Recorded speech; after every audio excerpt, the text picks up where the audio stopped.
Здравствуйте, друзья! Меня зовут Нина Воронова-Барте. Я психолог, я рассказываю о расстройствах пищевого поведения, только о расстройствах пищевого поведения, но зато во всех подробностях. Сегодня буду рассказывать о том, что такое булимическое напряжение и что с этим делать. Но вначале, прежде чем я начну, я хочу, как всегда, попросить вас подписываться на мой канал, ставить лайки, комментировать с комментариями не меньше, чем из 7 слов, репостить и делать все возможное, чтобы помочь каналу продвинуться и больше людей с расстройством пищевого поведения находили эти видео и хотя бы так получали помощь. Так вот, что такое булимическое напряжение? А вообще вот это булимическое напряжение лучше всего действительно чувствуют люди с булимией, в меньшей степени люди с компульсивным перееданием, но тоже чувствуют. И еще в меньшей степени это чувствуют анорексики, особенно анорексики с ограничительным поведением, там такого напряжения нет. Но тем не менее, все могут его чувствовать. И люди с булимией, вообще булимия, надо сказать, булимия бывает проявляется несколько по-разному. Считается, что классическая булимия – это 1-2 срыва в неделю, обычно 2. То есть это там каждый 3-й день или каждый 4-й день, имеется в виду после того, как у вас был срыв. То есть вот у вас срыв, потом 1, 2, 3 дня, и на 4-й день у вас опять срыв. Это такая классическая, стандартная частота булимических срывов. Еще бывает булимия, так называемая булимия выходного дня. Это когда человек всю неделю держится, всю неделю без срыва, а на выходные уходит в срыв. Один длиной в 2 дня или там 1, например, в субботу, а в воскресенье он отходит. Бывает еще атипичная булимия, это когда это 1 срыв в месяц, иногда в несколько месяцев, то есть это более такая легкая форма булимии. А бывает очень острая булимия, когда срывы происходят каждый день или по несколько раз в день, до 10 раз в день. Вот там, конечно, это напряжение присутствует практически постоянно, и поэтому оно, возможно, не так отслеживается. То есть там общее такое состояние напряжения постоянно присутствует. А люди, у которых срывы происходят с определенными промежутками, очень четко могут ощутить, как в день срыва появляется напряжение. Иногда прям с утра человек знает, что вечером он чувствует, что вечером у него будет срыв. Иногда чаще это появляется за пару часов, 2-3 часа до срыва. Вот это напряжение, оно ощущается в теле, где-то вот здесь в области вот груди, где-то вот где пищевод, верхняя часть груди. Как правило, булимия не ощущается в желудке, она не ощущается в голове, она ощущается где-то вот здесь. Как-то, как будто что-то скребется, какой-то дискомфорт, или что-то дрожит, или что-то давит. Иногда это какое-то жжение, какие-то неприятные ощущения вот здесь, которые не уходят. Они остаются и потихонечку нарастают, нарастают, нарастают. Вот обычно, когда появляется это ощущение, человек с булимией уже знает, что приближается срыв. Это первая стадия. Вторая стадия, которая следует практически одновременно за вот этим вот ощущением, это появление мыслей. Человек начинает думать, он начинает думать о срыве, а может сорваться, а может потерпеть, а смогу ли я потерпеть, а если я срываюсь, то что я буду есть, что бы я хотела, что мне купить, что мне заказать, а может все-таки я смогу не срываться. И это по кругу, по кругу, по кругу. Это такие навязчивые мысли, которые практически невозможно остановить. И эти мысли все время крутятся вокруг вот этого срыва, что, как, почему. Иногда это просто повторение какое-то по кругу каких-то бессвязных мыслей, ни с чем, каких-то слов. Вот вплоть до такого. И нарастание напряжения и напряжение продолжает нарастать. Третий этап – это когда вы уже не можете сидеть на месте, вы начинаете как бы делать такие круги по квартире, метаться по квартире, как вот эти, знаете, в в старых фильмах тигры и львы, которые мечутся по клетке из угла в угол. Вот так начинает вести себя человек с булимией. Он не может сидеть на месте, он садится, потом он вскакивает, потом он идет на кухню, открывает холодильник, смотрит, что там есть, закрывает холодильник, возвращается в комнату, садится, снова встает, снова идет на кухню, открывает какие-то шкафчики, опять что-то смотрит на какую-то еду, он ее берет, он ее кладет, снова идет в комнату. Люди начинают себя трогать, они начинают тереть лоб, они начинают дергать себя за волосы, они начинают заламывать руки. И все это говорит о нарастающем, нарастающем, нарастающем напряжении. В какой-то момент это напряжение становится таким сильным, что вы четко понимаете, что вы больше не можете этого выносить. Вы, точнее, не столько, наверное, понимаете, сколько чувствуете. Это напряжение становится невыносимым. Оно как будто вас затапливает. И вы понимаете, что вы должны с этим что-то сделать, потому что у вас как будто у вас вот-вот начнется истерика. И если вы не остановите этот процесс, вас просто разорвет, с вами произойдет что-то страшное, что-то, чего вы не сможете вынести. Это не осознается такими словами, но чувство очень четкое, что нужно немедленно это остановить, немедленно. И вот в этот момент человек сдается. Он идет в магазин, он что-то заказывает, он начинает что-то варить, что-то доставать из холодильника. И вот эти вот походы в магазин и заказы продуктов, они тоже такие судорожные, знаете, такие истеричные, когда берется одно, второе, третье, потом четвертое, и опять, и это все складывается в корзину, больше, больше, больше. И этого много, и это уже даже много, слишком много даже для срыва. Ну, как будто остановиться просто невозможно. И потом человек стоит на кассе, он нервничает, он хочет быстрее, быстрее, быстрее. И некоторые даже не выдерживают, а начинают по дороге домой уже есть. Они просто не могут терпеть, потому что вот это растущее напряжение нужно остановить. И фактически срыв – это способ остановить эту истерику, остановить это затапливание эмоциями, потому что после срыва булимики обычно чувствуют такое опустошение эмоциональное, подавленность. Не анорексики, которые анорексия с очищением, потому что анорексики после срыва чувствуют прилив энергии. Они как будто из депрессии подтягивают себя до нормального состояния срывом. Они чувствуют прилив энергии, они как будто перезагрузились. У них как будто теперь есть силы. А люди с булимией после срыва чувствуют опустошение, у них нет сил, они не хотят говорить, они словно погружаются в депрессию. Но именно это и позволяет снять напряжение. Напряжения нет. Но вскоре после срыва оно начинает потихоньку возрастать. И возрастает до уровня, когда вы можете его почувствовать в день срыва. Либо прямо с утра вы чувствуете, просто просыпаетесь и понимаете, сегодня будет срыв. Либо за несколько часов до срыва вы уже понимаете, что вы сорветесь, что вы к этому близки, что вы, может быть, попробуете как-то удержаться, но, скорее всего, не сможете. Почему это происходит?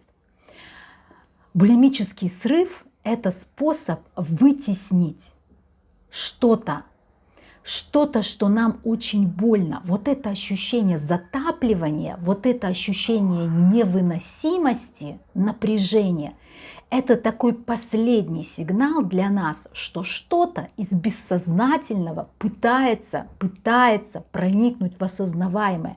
И это обычно два чувства, две эмоции очень сильных. Это либо боль, либо ужас. Такой вселенский ужас, граничащий с самоуничтожением. Вот боль и ужас – это две эмоции, которые поднимаются и начинают вас затапливать, даже если вы их не осознаете, а вы обычно не осознаете, что это боль и ужас. Вы просто чувствуете приближение чего-то, нарастание чего-то, вот этого напряжения, которое чувствуется как напряжение. Но это давление, знаете, как в пароварке. Если вы не спустите этот пар, то она вас разорвет, такое ощущение. И срыв – это вот способ вот это вот раз и спустить, зарегулировать, без того, чтобы вы это осознали и с этим столкнулись. Вот эта боль и этот ужас появляются не сами по себе. Потому что эмоции это по определению это реакция на какое-то событие. То есть сначала что-то происходит, а потом как результат появляется эмоция. То есть вот этот страх и ужас, невозможность что-то пережить, как правило, либо за ними стоит что-то. Вы боитесь чего-то, вам больно от чего-то. Вот эти события, которые привели к боли и к ужасу, они вытесняются, вы их не вспоминаете, они не приходят к вам как бы. Вот мне сейчас очень больно или очень страшно, потому-то и потому-то, поэтому я поем. Нет, это скорее про эмоциональное переедание, и то не очень. Потому что уровень этой боли и этого ужаса настолько высок, и даже не потому, что что-то страшное по-настоящему произошло в вашем прошлом, а потому что то, что произошло, что бы это ни было, вызывает вот такой уровень переживаний. И вам нужен срыв для того, чтобы просто ваша голова не взорвалась. Так это работает. А что делать? Что делать? Делать нужно делать нужно следующее. Во-первых, если вы чувствуете, что вас уже затапливает, если вы уже чувствуете приближение вот этой истерики, если у вас уже дрожат руки, если у вас уже стучат зубы, если вы уже понимаете, что сейчас, вот я должна сделать это сейчас, уже сделать ничего нельзя. Дыши, не дыши, отвлекайся, не отвлекайся, говори с кем-то, не говори, все, вы уже ничего не можете сделать, все, вы должны это выключить. Вы должны эту истерику остановить.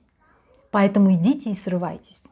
Вот просто идите и срывайтесь, и делайте то, что нужно для вашей психики прямо сейчас. Включайте этот защитный механизм и не вините себя после этого. Ни за слабость, ни за то, что не справились, ни за то, что удержались без срывов. Не вините. Я разрешаю вам срываться. Я разрешаю вам срываться. Как специалист по расстройствам пищевого поведения. Чувствуете, что вот-вот вы утонете в этом, идите и срывайтесь. Потом разберетесь когда-нибудь, когда будет больше сил, когда будет возможность что-то с этим сделать. А что с этим можно сделать? До того, как вы уже почувствовали, что вас затапливает, но уже ощущаете вот это напряжение, нужно сесть и задать себе вопрос. Четкий вопрос. Что происходит? Что не так? Что не так? Причем понятно, что не так. Я хочу есть, у меня сейчас будет срыв, мне плохо, мне там не знаю. Не это. Что-то еще не так. Что-то не так, и это привело ко всем этим переживаниям, связанным со срывом. Что не так? И это не значит, что вы прям должны сидеть и 2 часа там думать, что не так. Нет, но задайте себе этот вопрос. Однажды вы можете получить ответ. К сожалению, он редко бывает конкретным. Это что-то вроде, чаще всего это что-то вроде там с работой не так, или с личными отношениями не так, или еще с чем-то не так, там, дома не так. Но что конкретно не так, лучше всего, конечно, прояснять в терапии. Потому что у вас же работают защиты, и даже если вы поймете, что не так, с большой долей вероятности в самые больные моменты этого вы все равно вытесните. А у людей с РПП главный копинг, главный защитный механизм – это вытеснение. Это то, что люди с РПП делают постоянно, они вытесняют. То есть вероятность, что вы вытесните. В терапии это сделать сложнее, потому что у вас есть второй человек, который скажет: подожди, а как насчет этого? А как насчет вот этого? А что ты думаешь об этом? И он вам как бы предъявит то, что вы пытаетесь изо всех сил не замечать. Но если у вас нет возможности пойти в терапию, вы можете попытаться проделать эту работу самостоятельно, но вам придется задать себе этот вопрос очень-очень много раз. То есть что не так, с работой что-то не так, а что не так с работой, а что меня беспокоит. Не забывайте, что это либо боль, либо ужас, такой, знаете, на грани паники ужас, такой ужасный ужас, не просто какой-то страх, я боюсь, что меня уволят. Нет, это что-то про жизнь и про смерть. Вот на таком уровне. Не в смысле, что вы боитесь смерти, но у вас есть чувство, что может произойти что-то, граничащее с жизнью и смертью. Там есть такая цепочка, я об этом уже говорила где-то, не помню где. Так вот, вам придется задать себе этот вопрос много-много раз, чтобы попытаться слой за слоем дойти до того самого первого важного ответа. И когда вы его получите, вы почувствуете реакцию в теле. Вы почувствуете, что вам как-то больно, неприятно это осознавать, вам как-то нехорошо, потому что защита в этот момент сломается. Вот. И когда вы будете знать, что не так, у вас появится возможность что-то с этим делать дальше. Пока вы не осознаете, что не так, вы не можете с этим ничего сделать. Но вы сможете найти этот ответ только тогда, когда вы будете готовы к этому, когда вы будете достаточно сильны. Если пока вы его не получаете, значит он очень хорошо заэкранирован, очень хорошо защищен.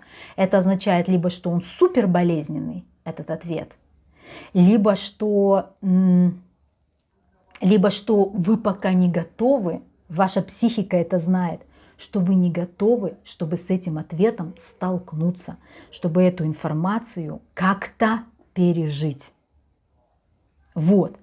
То есть еще раз, напряжение, чувства в теле, обычно где-то в области пищевода, навязчивые мысли о срыве, вот это метание по квартире, когда вы не можете усидеть на месте, и затем, собственно, такое истеричное, судорожное добывание еды и срыв. Вот так это выглядит. Так выглядит булимическое или же РППшное вообще напряжение. Что важно сказать? Важно сказать, что когда у вас расстройство пищевого поведения, действительно всегда лучше идти в терапию. То, что тяжело найти психолога, который понимает, что такое РПП и знает, как с ним работать, это другой вопрос. Это отдельная проблема. То, что специалистов практически нет.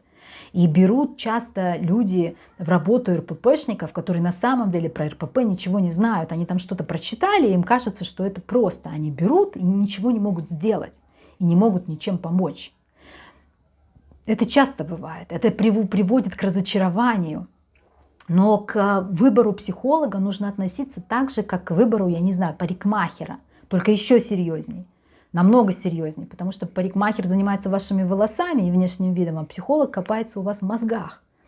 То есть его нужно выбирать, его нужно пойти туда, потом пойти сюда, поработать с этим, потом поработать с этим. Его нужно выбрать, чтобы вы поняли, что вот этот человек мне поможет.